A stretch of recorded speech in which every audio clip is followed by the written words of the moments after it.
गरुड़ पुत्र।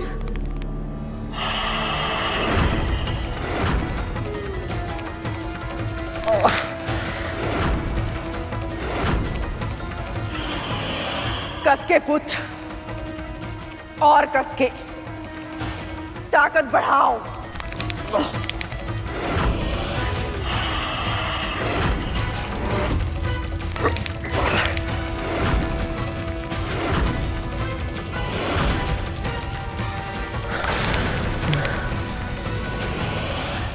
मैं जानती हूँ बाबा, यदि मेरे पुत्र के मन में अहंकार के ये बीज प्रभु विष्णु की इच्छा से आए हैं, तो इसके पीछे भी कोई ना कोई उद्देश्य अवश्य होगा। गरुड़ मेरे सिखाए संस्कारों को भुलाकर अहंकार के गड्ढे में गिर गया है।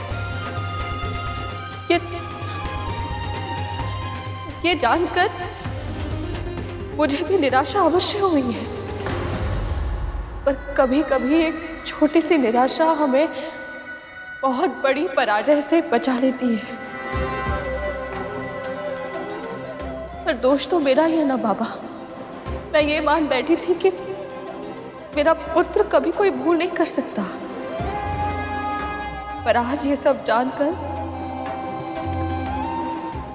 मेरी आंखें खुल गई हैं। इसीलिए धन्यवाद दे रही हूँ प्रभु को।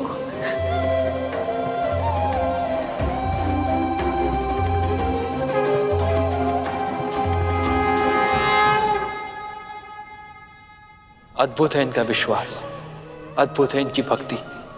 इतना दुख पाकर भी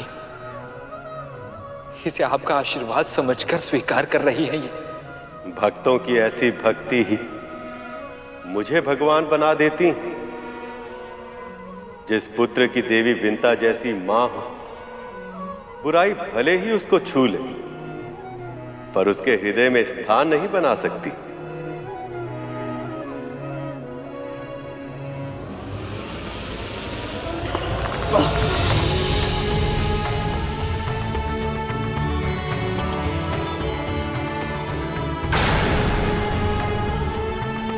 मां,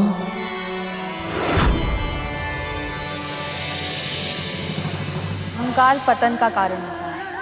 अपने चारों ओर देखकर कुछ वृक्ष अहंकार से तने खड़े हैं, किंतु कुछ वृक्ष स्वाभिमान और विनम्रता का संतुलन स्थापित कर वायु के साथ झूल रहे हैं। जब आंधी आएगी तो तने हुए शीश वाले वृक्ष धूल में मिल जाएंगे, परंतु अपने लचीलेपन के कारण विनम्र वृक्ष वायु के वेग के साथ झुक जाएंगे और आंधी बीत जाने पर फिर से खड़े हो जाएंगे। मंदराचल पर्वत को भले ही मैं यहाँ पर उठा कर लाया, परंतु इसे मथना तो देवता और दानवों को ही है। और यदि आप मेरे साथ नहीं चले, मैं आपको बलपूर्वक उठाकर ले जाऊंगा। मुझे क्षमा कर दीजिए मां, मैं आपके दिए संस्कारों को भूल गया।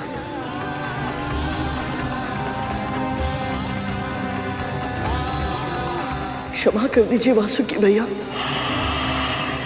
मैं आपको समझने में बहुत बड़ी भूल कर बैठा। प्रभु विष्णु ने मुझ पर विश्वास करके मुझे इस महायज्ञ का भागीदार बनाया और मैंने प्रभु को निराश कर दिया। अभी तो केवल इस दास ने अपनी नाग भूमि पर रगड़ी है, पर उन देवों और दानवों का शीश मेरे सामने झुकना शेष है अभी।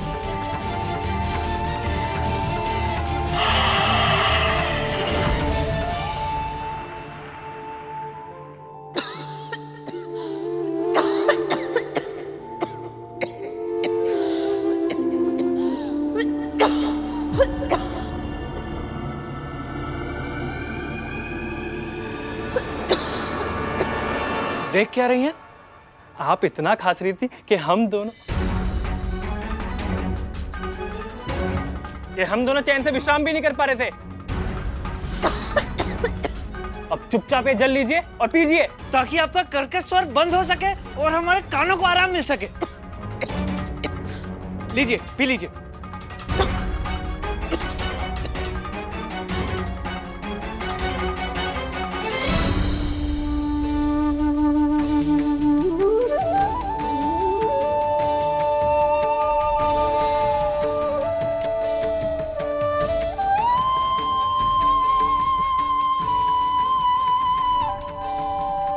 धूमल,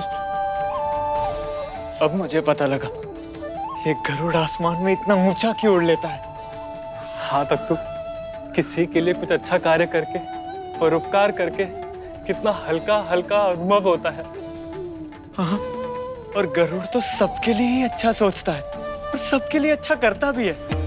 अच्छा है ना कि गुरु दत्तात्रेय स्वयं यहाँ आए हैं।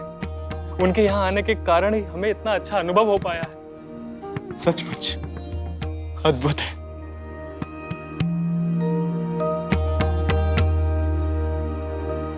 जिस कुटिया के आसपास मैं और तक्षक भैया पहुंच भी नहीं पा रहे, ये दोनों वहां आराम से घूम रहे हैं। गरुड़ पुत्र,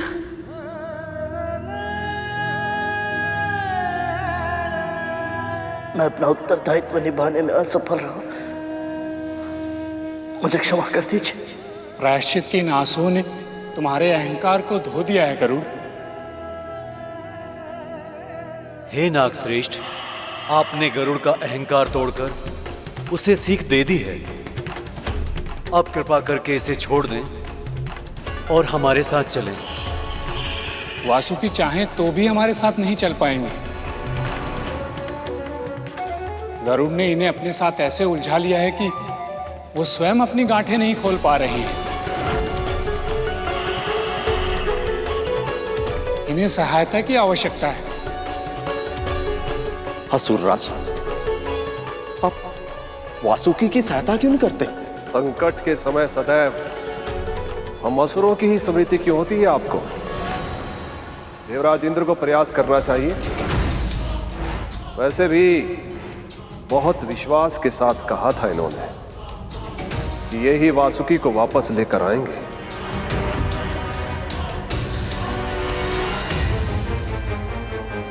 ये घोषणा तो आप असुरों ने भी की थी असुरराज।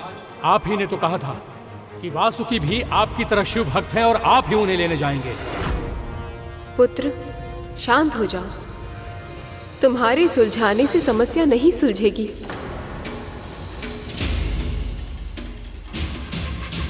कद्रू, जब तक तुम वासुकी को अनुमति नहीं दोगी,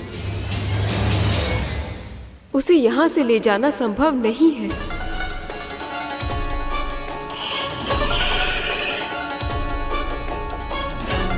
मैं जानती हूँ दीदी, आप सभी को यही लग रहा है ना कि मैं प्रभु विष्णु के कार्य में अवरोध उत्पन्न कर रही हूँ,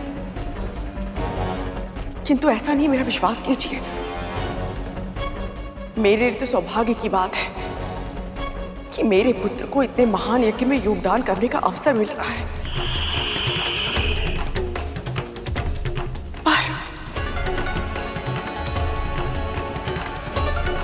पर क्या देवी? पर एक माँ का हृदय अपने सभी पुत्रों के लिए चिंतित रहता है। मुझे केवल एक ही बात का भय है कि कहीं मेरा एक पुत्र मेरे अन्य सभी पुत्रों की मृत्यु का कारण ना बन जाए। कद्रू, ये कैसी अनर्गल बातें कर रही हो तुम? क्यों? क्या ये सत्य नहीं है कि देवता और दानव मेरे वासुकी को दो विपरीत दिशाओं में खींचेंगे ताकि वो क्षीर सागर का मंथन कर सके और उन्हें अमृत प्राप्त हो सके?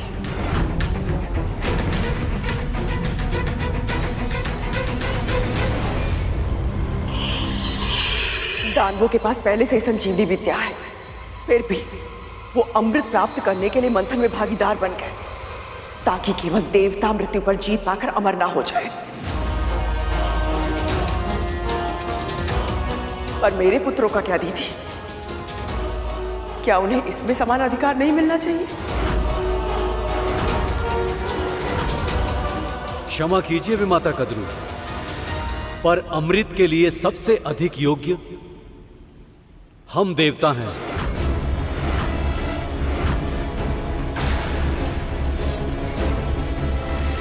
संजीवनी विद्या हमारे गुरुदेव की तपस्या का फल है, और इसका अर्थ ये नहीं है कि हम अमृत पर अपना अधिकार छोड़ दें।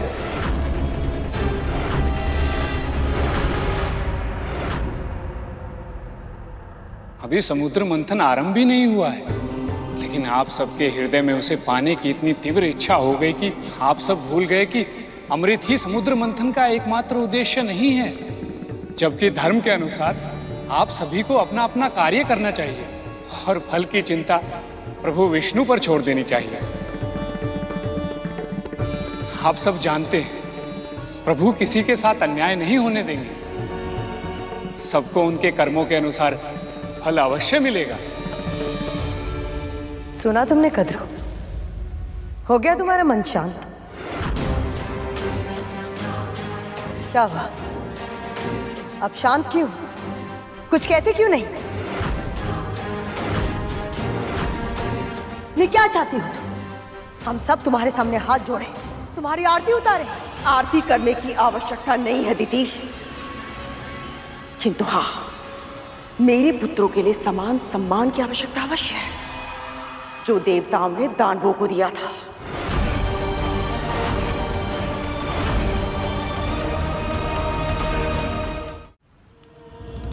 कद्रू उचित कह रही है। जब किसी को किसी से कुछ मांगना हो तो शीश झुकाना ही चाहिए।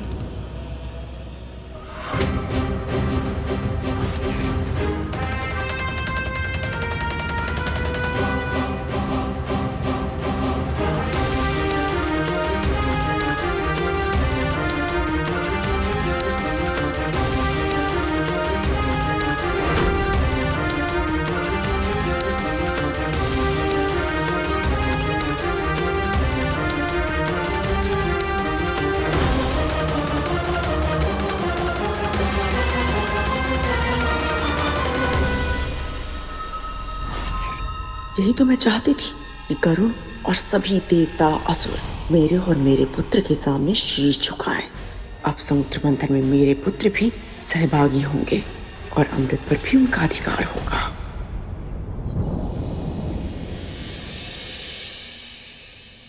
क्या हुआ शेष? तुमने दृष्टि क्यों फेर ली? प्रभु, सम्मान तो अर्जित किया जाता है ना, इस प्रकार किसी की विवशता का लाभ उठाकर मांगा नहीं जाता, जैसे मां इस समय कर रही। मुझे लगा था गरुड़ का अहंकार टूटते हुए देख इन्हें भी अपनी भूल का आभास हो जाएगा, पर दूसरों की भूल से सीखने के लिए मन में यह आभास भी होना चाहिए कि हम कुछ अनुचित कर रहे हैं। पर देवी कद्रू के दृष्टिकोण से वो जो कुछ भी कर रही हैं वह उचित ही है। प्रभु, तो फिर मैं ये आशा करता हूं कि गरुड़ की तरह इन्हें भी अपनी भूल का आभास हो जाए। मैं तुझे अनुमति देती हूँ पुत्र, गरुड़ को छोड़ दे और जा इनके साथ। मेरा आशीर्वाद सदैव तेरे साथ है।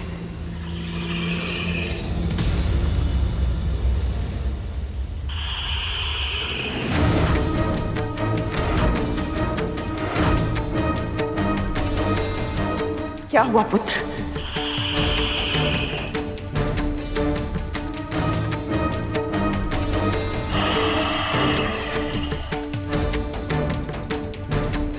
मैं गांठ छुड़ाने में तेरी सहायता करती हूँ।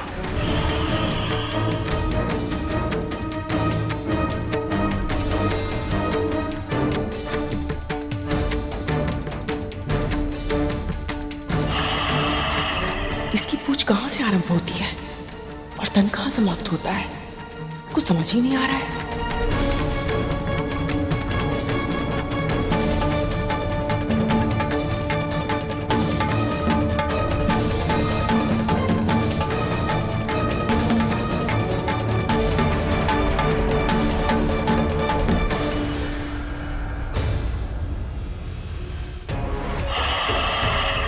करुण को कष्ट पाते देखकर मैं इतना खो गई थी कि मुझे आभास ही नहीं हुआ कि इस पूरी प्रक्रिया में मेरे पुत्र को कितना कष्ट हो रहा होगा।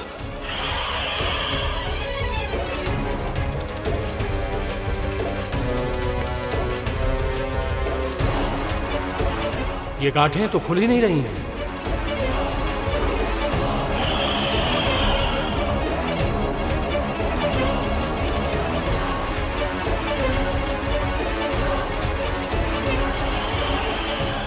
अब क्या होगा भ्राताश्री? जानते हो सत्य क्या है शेष?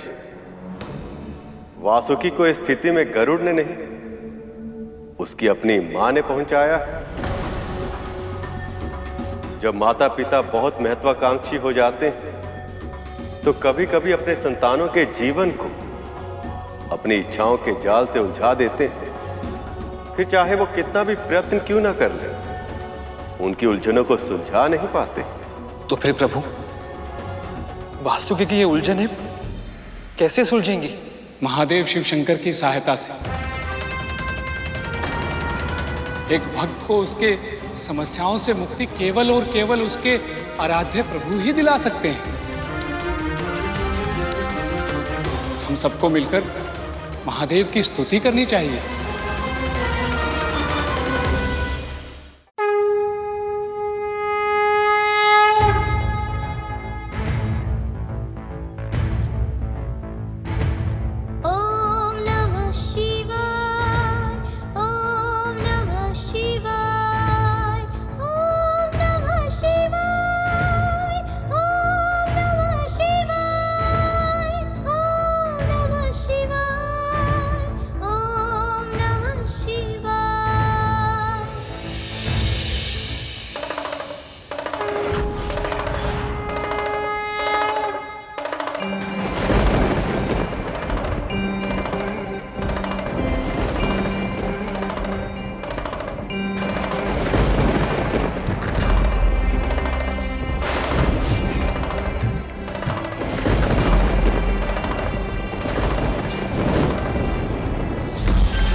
हे महादेव शिव शंकर, मेरे पुत्र की सहायता कीजिए।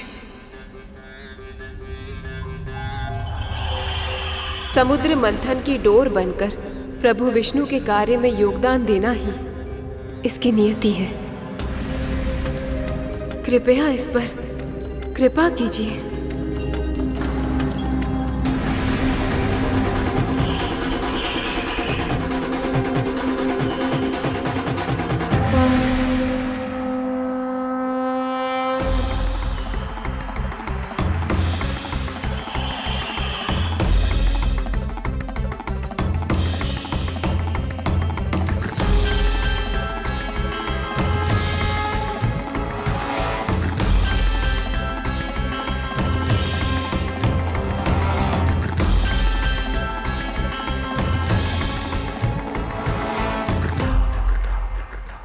मेरा प्रणाम स्वीकार कीजिए महादेव। मैं तुम्हारी तपस्या से अत्यंत प्रसन्न हूं वासुकी। मैं तुम्हें वरदान देता हूं, समुद्र मंथन पूर्ण होने के उपरांत तुम मेरे पास लौट आओगे।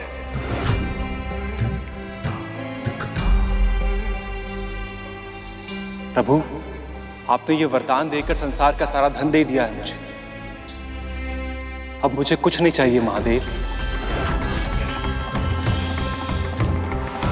मुझे मेरे शिव मिल गए, अमृत मिल गया मुझे। शस्त्र के बल पर ही पुरुषार्थ करने वाले विजयी होकर इस पृथ्वी का भोग करते हैं। इसलिए तुम सबको इतना शक्तिशाली बनना होगा कि सबको पराजित करके स्त्रोण पर अपना राज स्थापित कर सको। मैं चाहे कितनी भी सीख दे दूं अपने पुत्रों को, पर स्वर तो वो विंता के ही बोलते हैं। वासुकी कैसे अमृत के लिए मना कर सकता है? किंतु मुझे ही कुछ ऐसा करना होगा जिससे मेरे बाकी पुत्रों को अमृत प्राप्त हो सके। प्रभु, आपने ये वरदान देकर संसार का सारा धन दे दिया है मुझे। अब मुझे कुछ नहीं चाहिए महादेव। मुझे मेरे शिव मिल गए, अमृत मिल गया मुझे।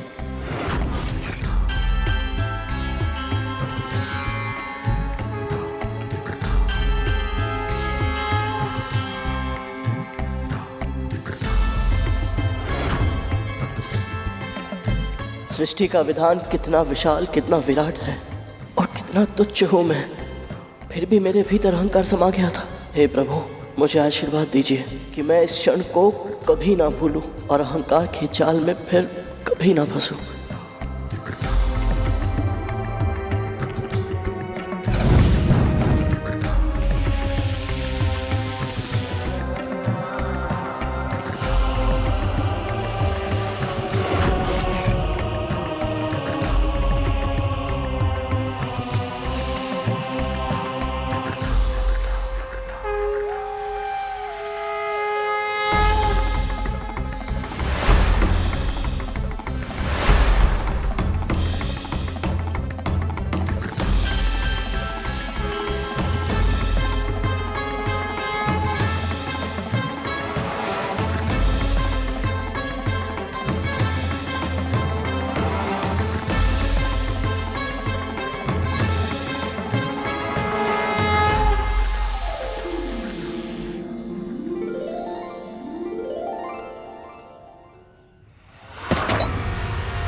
मैंने तुझे कितनी बार समझाया, मुझे ये घास-फूस नहीं चाहिए, मुझे पौष्टिक भोजन की आवश्यकता है। तेरी समझ में नहीं आता, क्या तू जानबूझकर मुझे प्रताड़ित करती है? ऐसा नहीं है बाबा, मैं क्षमा चाहती हूँ। आप अभी इसे खा लीजिए, मैं कुछ ही समय में पौष्टिक भोजन का प्रबंध कर दूंगी। आज मैं तेरी कोई बात नहीं सुनूंगा। जब तक तू मुझे मनचाहा भोजन लाकर नहीं देगी, मैं अन्न तो क्या जल की एक भी बूंद नहीं पीऊंगा। और यदि बिना अन्न और जल के मुझे कुछ हो गया तो मेरी हत्या का दोष तुझ पर, तेरे परिवार पर लगेगा। स्मरण रहे, जा यहां से। प्रभु, गुरु दत्तात्रेय ने विंता मां के सामने ऐसी अनोखी मांग क्यों रखी? विंता मां तो खुद दासी है, वैसे पौष्टिक भोजन कहां से प्रबद्ध करेंगी? और इस समय तो गरुड़ भी उनकी सहायता के लिए वहां नहीं है। दत्तात्रेय उस कुम्हार की तरह जो मिट्टी के घड़े को सर्वोत्तम बनाने के लिए भीतर से अपना हाथ तो लगाता है, पर बाहर से उस पर चोट भी मारता है। उनकी इस परीक्षा के पीछे कोई ना कोई उद्देश्य अवश्य होगा।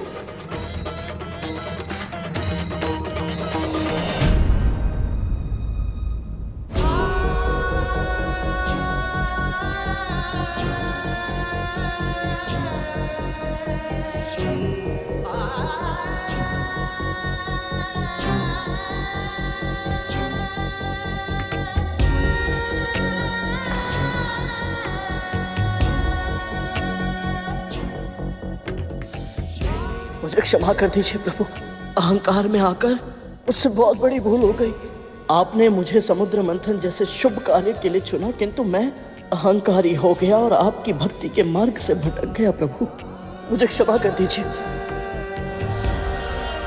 यदि हम भूल से शिक्षा ले लें तो वो भूल नहीं रहती, वरदान बन जाती है गरुड़।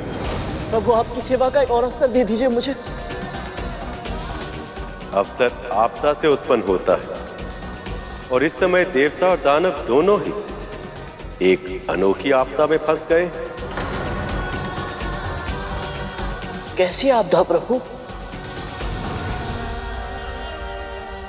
हर बार आपकी इच्छा का सम्मान करना हमारे लिए संभव नहीं है असुरराज। हम असुरों के लिए भी ये संभव नहीं है कि हम देवताओं की हर इच्छा को सहर्ष स्वीकार कर लें। आप समझने का प्रयास क्यों नहीं कर रहे महाराज बलि? हम दोनों दलों में से कोई एक दल ही वासुकी को उसके मुख की ओर से खींच सकता है और दूसरे दल को उसकी पूंछ की ओर जाना ही होगा। और ये अपेक्षा हमसे क्यों देवराज इंद्र? ये तो तर्क शक्ति पे तय होना चाहिए कि कौन सा दल वासुकी के मुंह की ओर होगा और कौन सा दल उसकी पूंछ की ओर। तो फिर यही सही? यदि तर्क की बात करें तो हमारी मां अदिति आयु में और पद में दोनों में आपकी मां दिति से बड़ी हैं।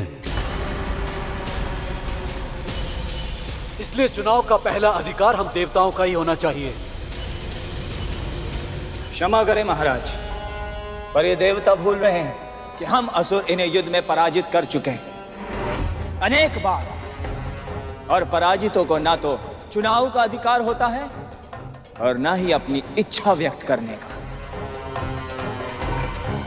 इसलिए देवराज इंद्र स्वर्ग के अधिपति होने के नाते इस चुनाव का अधिकार यदि किसी को है तो वो है केवल और केवल असुर सम्राट बलि को।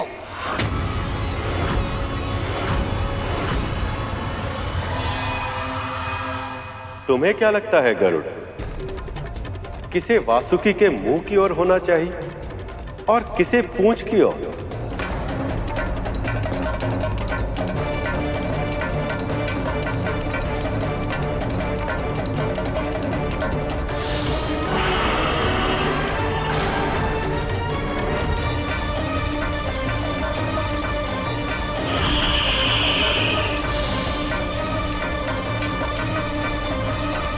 प्रभु, मैं अधिक तो नहीं जानता, परंतु जितना मैंने देखा है, समझा है, मुझे यही लगता है कि जो भी वासुकी भैया के मुंह की ओर होगा उसे 2 गुनी समस्या का सामना करना होगा, 2 गुना श्रम करना होगा। एक तो पहले से ही वासुकी भैया को खींचना बहुत ही कठिन है और ऊपर से उनके मुंह से विषैली पुकारें निकलेगी। असुर पूजा पाठ तपस्या अनुष्ठान अवश्य करते हैं, परंतु केवल अपने स्वार्थ के लिए, और देव स्वयं के साथ साथ समाज कल्याण का भी विचार करते हैं। इसीलिए न्याय तो यही होगा प्रभु, जो अच्छाई के साथ हो उनके साथ अच्छा हो, और जो बुराई का समर्थन करे उनके साथ बुरा।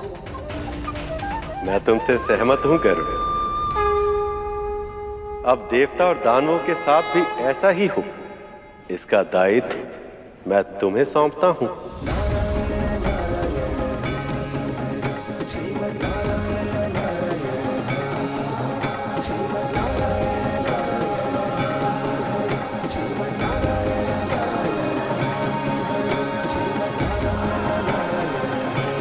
आज्ञा दीजिए प्रभु।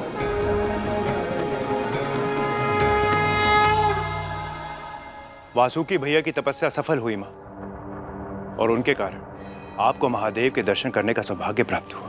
और तो और आपकी वजह से अब हमें अमृत मिलेगा मां। नहीं मिलेगा, नहीं मिलेगा, नहीं मिलेगा। ये किसने कहा? कौन बोला?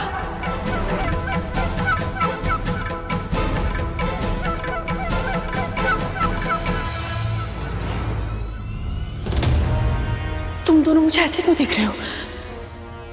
तुम्हें भी सुनाई दिया ना ये स्वर? कौन सा स्वर मां? यही कि हमें अमृत नहीं मिलेगा। हमने तो कुछ नहीं सुना मां।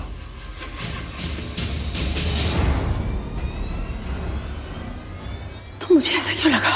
क्योंकि तेरा मन जानता है यही सत्य है, क्योंकि तेरा मन जानता है यही सत्य है, क्योंकि तेरा मन जानता है यही सत्य है।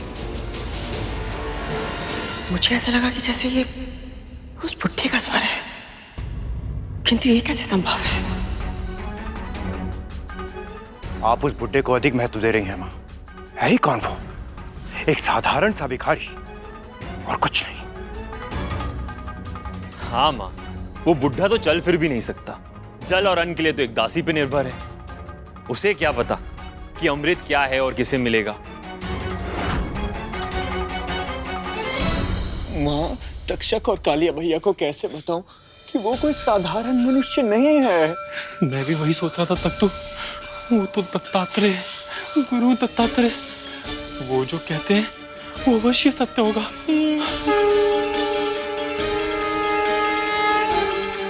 बाबा के लिए पौष्टिक भोजन का प्रबंध कैसे करूं मैं? सत्य कहा तुम दोनों ने। मैं व्यर्थ उस बुढ़ी के बारे में सोच रही हूँ। जानते हो तुम दोनों, जब वासुकी ने उस गरुड़ को अपने पास में जकड़ा था, तब मेरा हृदय प्रसन्नता से झूम उठा था।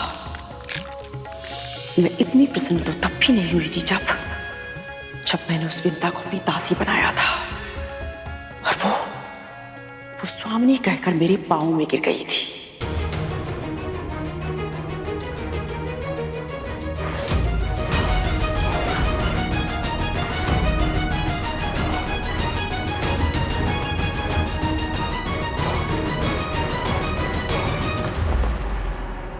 दया कीजिए महारानी,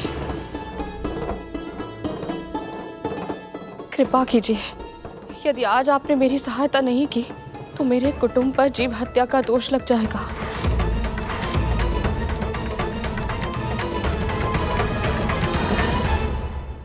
किसी की भी दृष्टि में अब मेरा कोई मूल्य नहीं है।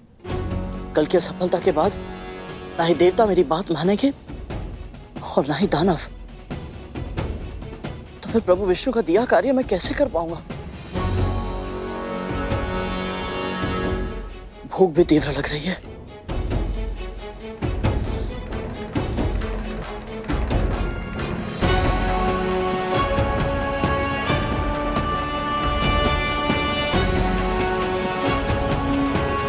यदि स्वयं प्रभु विष्णु मेरे स्थान पर होते तो वो क्या करते? अब सही दिशा में सोच रहे हो तो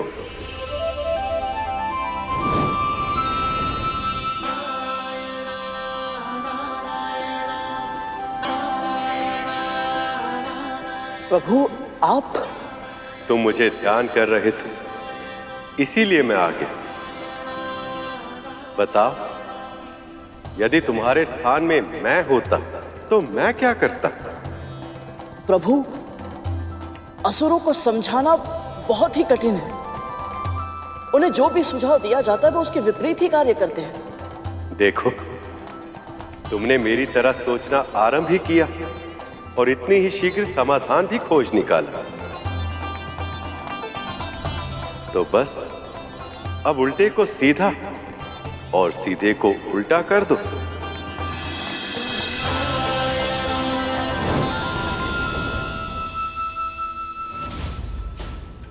उल्टे को सीधा और सीधे को उल्टा।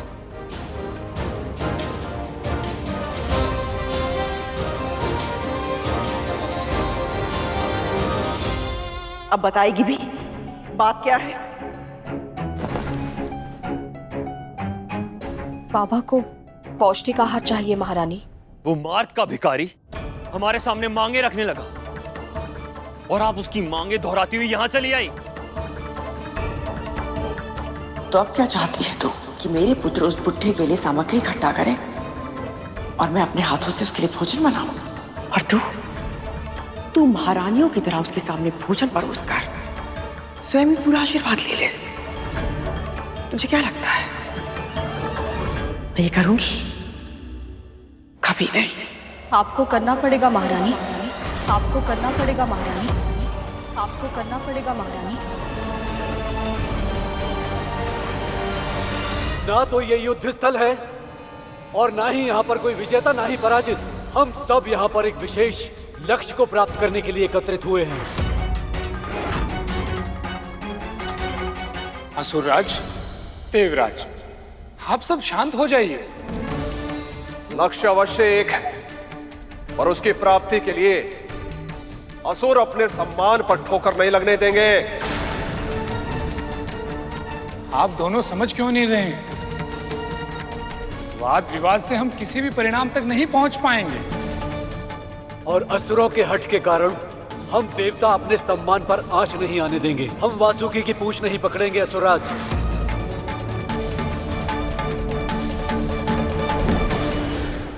उन्होंने कहा है यदि आज उन्हें पौष्टिक आहार नहीं मिला तो वो अन्न जल त्याग देंगे, और यदि ऐसा हुआ तो उनका वृद्ध तन ये सहन नहीं कर पाएगा, और सहन नहीं कर पाएगा तो मर जाएगा। ये समस्या मेरी नहीं है विंदा।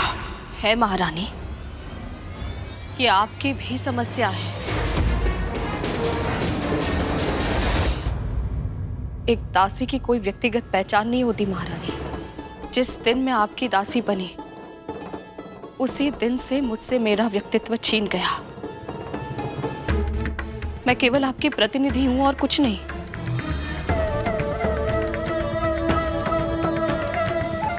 जैसे एक दासी का कर्तव्य होता है अपनी स्वामिनी की सेवा करना, उनकी आवश्यकता का ध्यान रखना, वैसे ही एक स्वामिनी का भी तो कर्तव्य होता है ना, अपनी दासी की हर आवश्यकता को पूरा करना, उसकी रक्षा करना। यदि आज आपकी छत्र छाया में मुझ पर जीव हत्या का पाप लग गया ना, तो इस कलंक से आप भी मुक्त नहीं हो पाएंगी। तू मुझे धमकी दे रही है? विनती कर रही हूं, हम सबके ऊपर ये संकट मत आने दीजिए। पहले ही मेरा गरुड़ और आपका वासुकी एक ऐसे कार्य के लिए गए हैं जिसमें कब क्या होगा कोई नहीं जानता। यदि हमारी एक भूल के कारण उन पर कोई आँच आ गई तो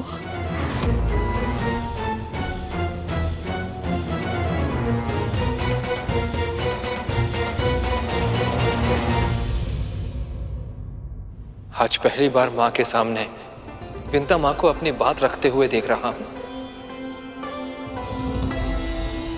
वे सदैव दासी के कर्तव्यों के बारे में बात करती हैं, परंतु दासी के अधिकारों के बारे में कभी बात नहीं करती। ये दत्तात्रेय के शुभ साथ का प्रभाव है शेष। वो परिस्थितियों को आसान नहीं बनाते, बल्कि व्यक्ति को इस योग्य बनाते हैं कि वो कठिन से कठिन परिस्थिति का सामना आसानी से कर पाए। तब तो मुझे लग रहा है प्रभु, जब तक ये मंथन पूरा होगा, ये मां और पुत्र दोनों के ही व्यक्तित्व बहुत बदल चुके होंगे।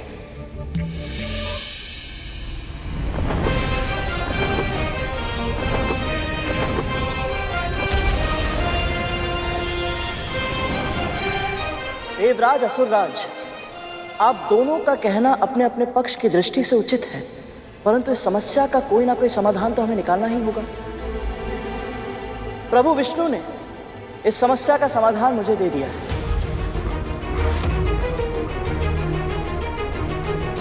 क्या समाधान दिया प्रभु ने? प्रभु का सुझाव यही है कि देवताओं को ही वासुकी भैया के मुंह की ओर रहना चाहिए।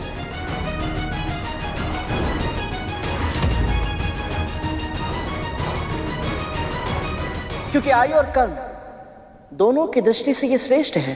असंभव है ये नहीं हो सकता। मुझे ये स्वीकार नहीं। क्षमा कीजिए, परंतु क्यों दीदी माँ?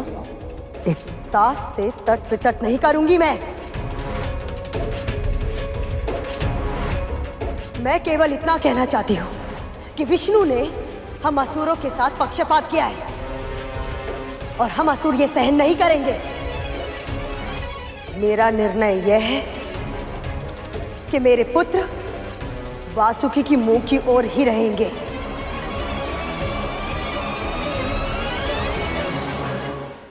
और अगर देवताओं को इसमें कोई आपत्ति है तो फिर हम असुर इस मंथन में भाग नहीं लेंगे।